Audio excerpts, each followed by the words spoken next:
In this episode of the Oil and Gas Report, brought to you by Katch, the EU is unsure of the oil sands impact. Is the coal industry more to blame for the carbon output than the oil sands? And pipeline port approved. We'll tell you which one. And finally, an interview with the CEO of the Globe 2012 conference in Vancouver.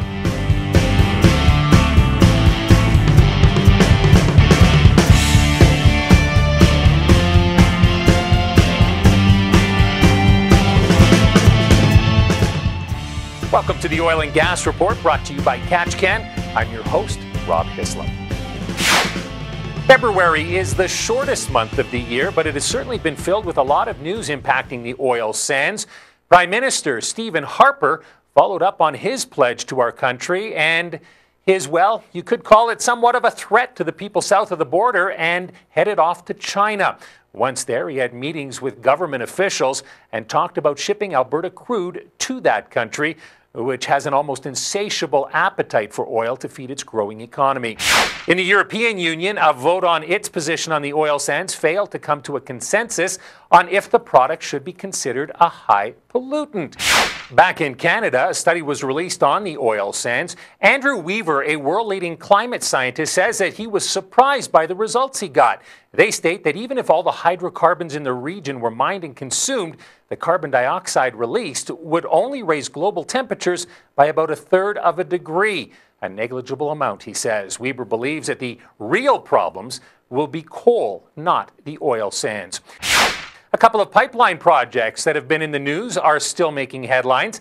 At the inquiry into Enbridge's Northern Gateway pipeline, Transport Canada gave its stamp of approval to use the BC coastal town of Kitimat as a port for oil supertankers. They would be used to ship the product to both the western U.S. and Asia. And when it comes to TransCanada's Keystone XL pipeline, while it's still not clear yet if the U.S. will eventually approve the project, which would cross our border, the Calgary-based company is now taking steps to build the mega project in steps, starting with one line that would go from Oklahoma to the Gulf Coast and Texas and could actually be open by 2013. Now, speaking of making news, there is the Globe 2012 conference in Vancouver this March 14th to the 16th. It's put on by the Globe Foundation. The Oil and Gas Report caught up with its CEO, John Wiebe. John, thanks for taking time to join us today.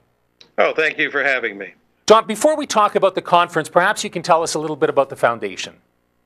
Well, we were created about 20 years ago with, our philosophy was environmental problems are business opportunities. And really, it's all about getting the private sector to engage in solving our environmental problems and making them into opportunities rather than problems. Well, when you're talking environmental problems, what would you be talking about? Because we're hearing a lot about, environmentalists saying that just the industry itself is bad, and then, of course, there might be spills or other incidents like that. What would you be focusing on? Well, we focus on the entire gamut. I mean, if you think about a spill, spills happen. So what do you do about them? That itself becomes a technological issue. It's a business issue. We get companies that are good at cleaning up spills. We get companies that are good at ensuring that we don't have spills by putting in place systems and technology. So we're really about, if you like, innovation and technological development that really helps us clean up the environment or maintain the environment. So how exactly then does this conference that's coming up on the 14th play into that? Well, Globe every 2 years, it's a platform for corporations and technology providers to get together to talk about the issues that are coming up, like the pipeline issues, like the offshore oil and gas drilling and so on, and see what kind of technologies there are, see what kind of needs there are, and the opportunities that exist for corporations and technology companies to work together to solve some of these problems, and for governments to discuss with these entities their policy issues. Now, an absolutely huge event. You've got about 10,000 participants from 50 countries. Quite a wide variety, I imagine. Very much so. I mean, we have, if you like, suppliers, technology suppliers from Europe, buyers from the developing world, and of course the North American market. And energy now is huge, so we're really talking a lot about energy issues, about new technologies being applied to energy issues, carbon capture and storage, renewable energy, smart grid, etc. So it's really a pretty wide and broad discussion. Well, in running down the list of your speakers, you've got environment ministers showing up, oil industry experts, financial experts. You've even got the First Nations represented, so you are getting quite a wide variety of opinions. That's right, and we see this year as a major issue is this whole issue of pipelines, and therefore you really want to have a broad spectrum of participation in terms of having a dialogue on that issue. Right, so this obviously isn't going to be a slanted conference one way or the other. You're trying to get both sides involved. Exactly. I mean, we see ourselves really as a neutral platform where these sides can get together in a way that they can't when they're into negotiations.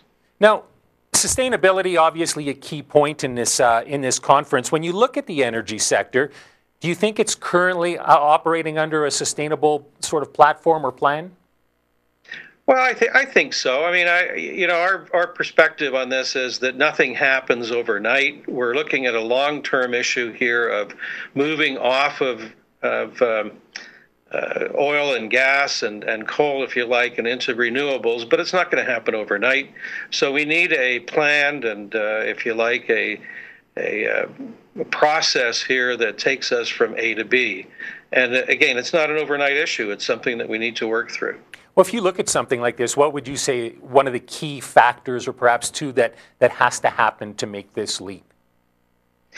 Well, I think we need to get rid of the rhetoric that is extreme on either side of this debate. I mean, we have rhetoric that says, we have to shut everything down, and if we don't, the sky will fall. And we have the other side that says nothing ever is going to happen, and we should move forward on all fronts. And I think the reality is somewhere in between. I think we need to find the issues and define them, if you will, and solve them. I think technology does have a major part to play here, and we really need to get people talking about how we work together, or rather than how we confront each other. Well, one thing I noticed when I was looking at the conference's website right off the bat is the line that said, "Manage change, don't let it manage you." I would think that that's a key component with this industry. Exactly, and I think many of the companies are very much along that path. Now, can they do better? Obviously. But we need to ensure that we have a rational debate on these issues and recognize that sometimes there are trade-offs. But if we're going to have trade-offs, let's understand what they are. Right. Now, I was talking recently with Quinn Holtby, who's the president of Katch the other day. We were talking about, I guess, the sort of ramifications that instant messaging can have in technology when it comes to, say, unwise development and how word gets out really quickly now. How do you manage something like that? Well, that's very difficult to manage. And I think, though, the key thing here is that we're transparent and upfront. I mean, if there's an issue, let's talk about it. Let's lay it on the table, recognize that everything isn't perfect. Because the thing that happens most often that is detrimental, if you will, to any kind of development is where we deny the obvious, if you like. And the obvious is that there are issues, they need to be resolved, everything isn't perfect, and nothing happens overnight. So it's again, managed change. I find that it's an interesting time because while people are able to get, I guess, using social media to get their perhaps negative messages out about the oil industry, it's also a time when the industry can take hold of the media itself and almost work its way around traditional media, news media, and get its message out directly to the people it's affecting. Well, that's true, but the industry really needs. I mean, people, in my view, at least, want to see action. It's not all about simply tweeting and putting out media releases and advertisements. I mean, people want to see progress. And so corporations have to show the public that they mean business, that they are out there progressing, that they are investing in a cleaner technology, if you like, or a cleaner way of doing business. And it's not just getting the message out, it's actually doing it.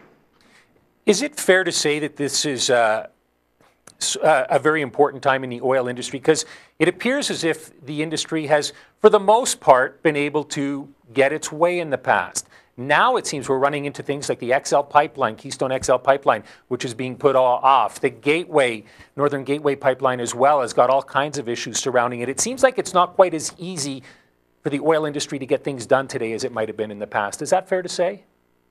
Well, I'm not sure that it's that much different. I think we may be getting more activity going on because of the various pipelines. I mean, if you recall, the Mackenzie pipeline was in the works for a long, long time, and we had issues with pipelines in the north for a long time, as well as offshore drilling. So I'm not sure that it's all that much different. I think what is different is, again, the social media that gets out very quickly, and there is now a fairly dynamic, if you will, opposition that is using a variety of means to inform and get the public thinking along certain lines, as both sides do. And I'm not taking any sides on this one, but I think from my perspective, what's really important is that we get the facts out, that both sides recognize that it's not a zero-sum game. It's not all or nothing on either side. That mankind doesn't operate that way. We can't shut the world down tomorrow, but we can't run rampant either. All right. John, thank you very much for your time today. Good luck with your event. Thank you. We've been chatting with John Wiebe, CEO of the Globe Foundation and host of the Globe 2012 conference coming up in Vancouver. And that's this edition of the Oil and Gas Report, brought to you by Katch. I'm Rob Hislop. Thanks for watching.